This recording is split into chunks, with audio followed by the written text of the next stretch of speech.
Bonsoir, je vous retrouve pour faire une vidéo mise à jour de mes lectures. Donc le rendez-vous du c'est maintenant que lisez-vous, puisque je n'ai pas eu le temps tout le mois de septembre d'en faire. Dernière date du 30 août.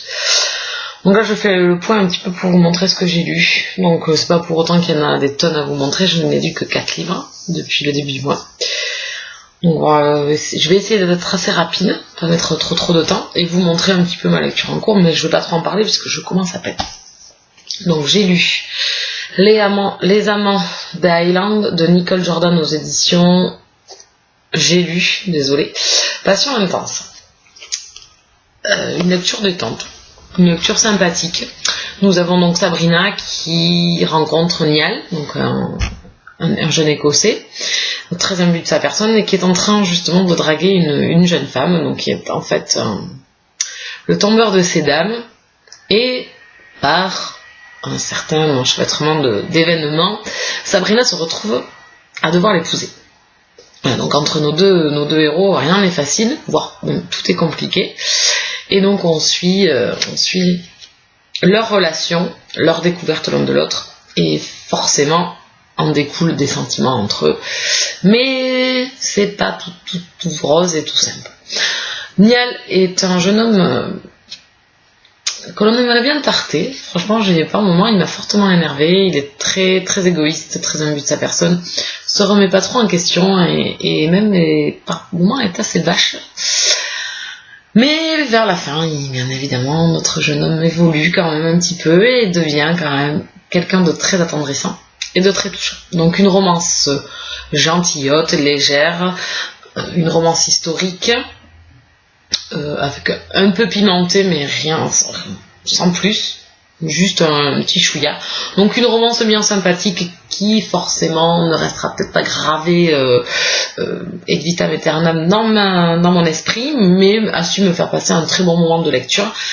Je l'ai commencé un soir et j'avais quelques pages à finir le lendemain matin, donc vous voyez, il se lit très très vite et nous fait passer un moment de détente. C'était le dernier livre du mois d'août, donc il a rempli les espérances estivales, c'est-à-dire passer un petit moment tranquillou dans un livre. Voilà, donc c'était Les Amants des Highlands, sympa, sans plus.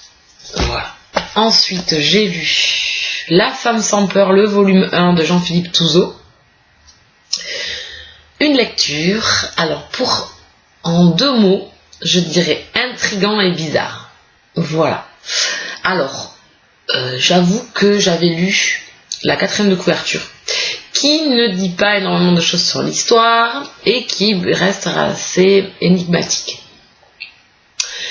Donc une lecture qui s'est fait très rapidement, puisque c'est un livre qui fait à peine 200 pages, si je me souviens bien, voilà, qui fait 200 pages, donc qui se lit très très vite, avec une écriture très fluide, très sympathique.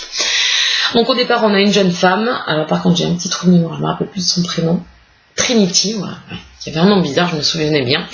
Donc Trinity, qui est une jeune femme cadre dynamique, mais qui a un petit problème, c'est qu'elle est très peureuse et qu'elle angoisse énormément et que ça lui bouffe la vie. Mais vraiment de grosses peurs et de grosses craintes, presque au point de vouloir rester enfermée chez elle et ne pas sortir. Puis elle rencontre un soir dans un bar un monsieur un peu étrange, un peu bizarre, et elle est un peu sur la défensive, et il est chercheur, et il lui propose des pilules miracles qui font que l'on n'a plus peur. Donc déjà, moi je me dis, un gars m'aborde, donc un peu louche, déjà, je sais pas si j'accepte. Et effectivement, elle a de grosses angoisses, donc elle accepte. Donc un deal se passe entre eux. Donc le deal déjà pas très rose. Et puis donc, vous voyez notre héroïne évoluer et prendre donc ses cachets. Et on voit son tempérament complètement changer. Donc déjà, on se pose plein de questions sur cet homme qu'elle a croisé, puisque elle veut le rencontrer et il a disparu. Donc voilà, l'auteur nous laisse planer plein de mystères autour de cet homme. Et puis notre héroïne a quand même un petit penchant, un animal domestique qui m'a fortement fait rire. Elle a un petit escargot.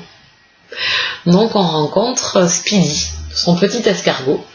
Et j'avoue que au départ ça m'a un peu fait écarquiller les yeux. Je me suis dit waouh, elle a un escargot comme animal de compagnie. Alors c'est super bien amené, faut le lire parce que c'était très bien amené. Et j'avoue que j'ai beaucoup apprécié Speedy, le petit escargot. Et on a même par moments son point de vue. Enfin, c'est assez spécial. Voilà, vous rentrez dans un univers, on se croirait dans la 4e dimension.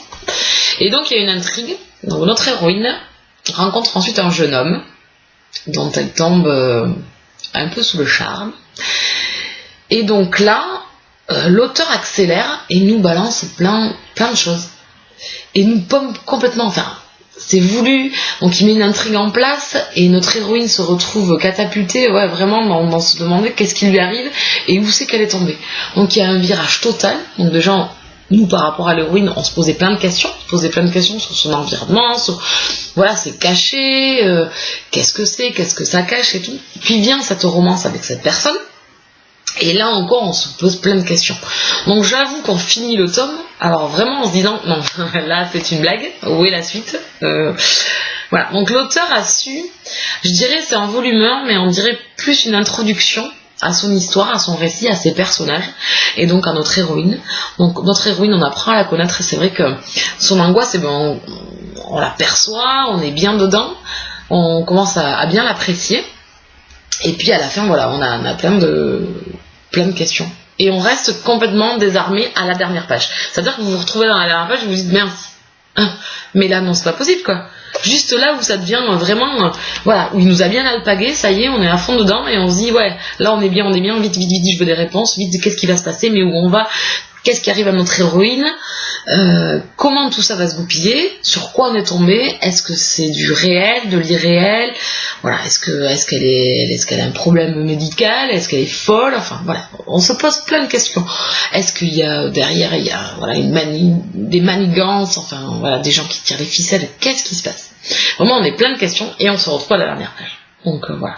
Donc pour moi, c'était plus un tome d'introduction. Donc voilà, qui donne envie et qui catapulte vers vraiment une histoire derrière, qu'est-ce qui va vraiment se passer maintenant quoi. Maintenant on démarre bien dans le récit et dans se dire waouh, mais on va où et qu'est-ce qui va se passer. Donc moi j'ai passé un bon moment avec une lecture bizarre et intrigante, mais qui a su bien me plaire. Franchement, bonne petite découverte. Je serais pas allée vers ce livre, mais je suis contente de l'avoir lu et maintenant forcément je veux la suite.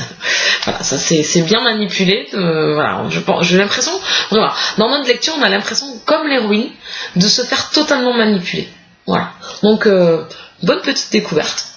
Et si j'ai l'occasion, j'aimerais beaucoup lire la suite. Donc je vais écrire à l'auteur, sait-on jamais, qui ne demande rien à rien. Donc voilà, si vous avez l'occasion, en e-book, je crois qu'il y a un e-book également, si vous avez l'occasion, donc je vais taper ma chronique très prochainement. Oui, je l'ai lu depuis un petit moment, mais j'ai pas encore eu le temps de l'écrire, de mettre vraiment mes idées en ordre, et là ça y est, mes idées viennent bien sur le ressenti que j'ai de cette lecture.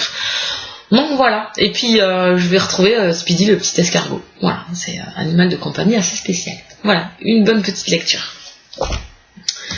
Attention à savoir dans quel univers on tombe. Voilà, c'est assez spécial. C'est une intrigue.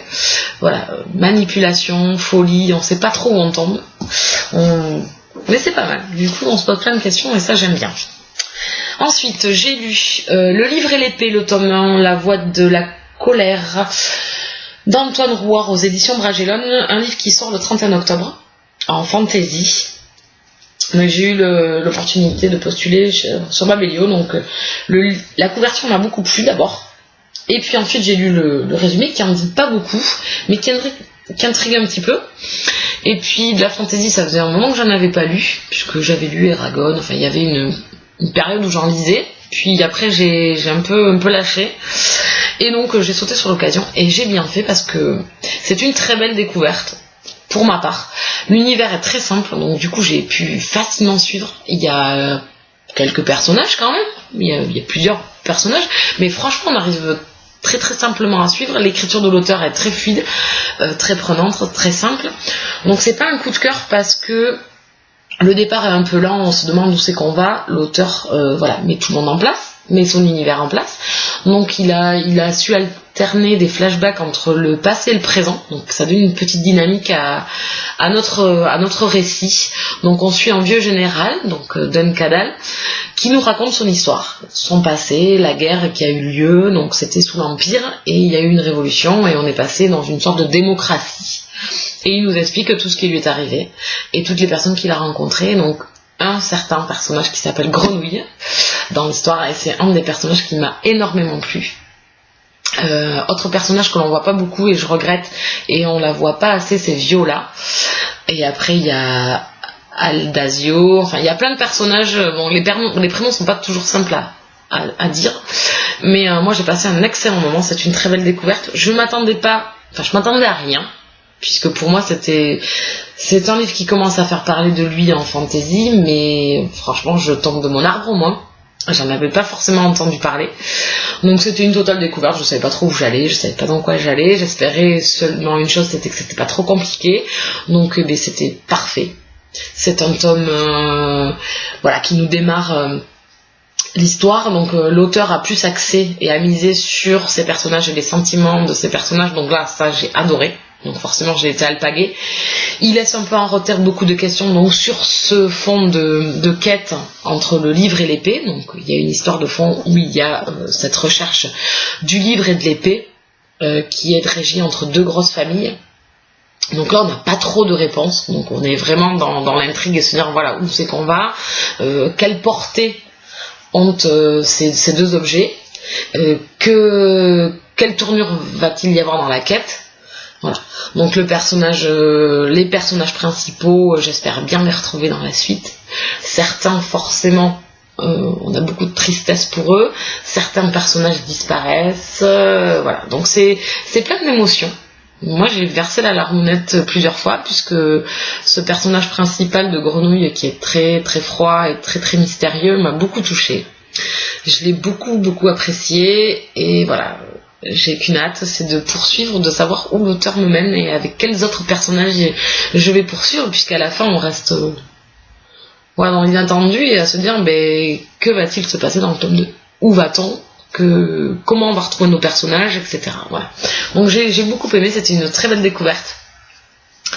C'est simple, c'est de la fantaisie, toute simple, un fond de guerre entre des chevaliers et une quête, et surtout axé sur des personnages. Voilà. Donc on est sur une démocratie il y a des manigances politiques, des vengeances, donc c'est assez sympathique à lire. Voilà. Donc ça démarre bien après les 120 pages. Là j'étais accrochée, parce que du coup l'auteur avait les flashbacks, nous a fait rencontrer plein de personnages, et après on se retrouve dans le présent. Donc c'est vraiment très très bien amené. Moi j'ai passé un excellent moment. Ma chronique est écrite, elle est en correction, elle devrait arriver avant la fin de la semaine. Et le dernier que j'ai lu, c'est Les Seigneurs de l'Ombre, le tome 8, Le Cercle Fatal de Jenna Showalter aux éditions Harlequin, collection Nocturne. J'ai passé un excellent moment, ça y est, j'ai enfin retrouvé l'engouement que j'avais pour cette saga. Sur les 4 premiers tomes, j'avais adoré. Le 5 avait été un peu moins bon, le 6, le 7 était un peu décevant, même si le 6 m'avait quand même plu. Le 7 a été quand même relativement décevant au niveau des personnages principaux, du couple principal, qui ne m'a pas forcément plu. Mais ici, voilà, je retrouve tout l'intérêt de cette saga. On est dans de nouvelles questions. L'auteur nous amène sur d'autres choses encore. On a plein de disparitions sur les dieux, etc. On se demande où c'est que l'auteur nous mène. On dirait qu'elle a, au 7, elle a amorcé aussi, c'est au 7, elle a amorcé un virage. Donc je me demande où c'est que l'on va. Donc il arrive plein de choses à nos personnages. Donc Paris, Kane, William, il leur arrive plein de choses, donc il me tarde la suite pour savoir ce qui va leur arriver, parce que là on reste un peu flippé. Et on retrouve vraiment l'intérêt où l'auteur nous alpague très très bien déjà sur les héros principaux, donc le couple principal qui m'a énormément plu, Strider, le démon de colère, et Kaya, la harpie. J'ai adoré. C'est un couple détonnant. Il y a beaucoup d'humour sur le départ. J'ai beaucoup aimé. Il y a pas mal de combats, donc c'est vraiment entraînant. On a pas mal il y a une quête, pareil toujours. Il y a une espèce de jeu, comme des jeux romains un petit peu, où il y a des combats et tout ça, donc c'est vraiment prenant.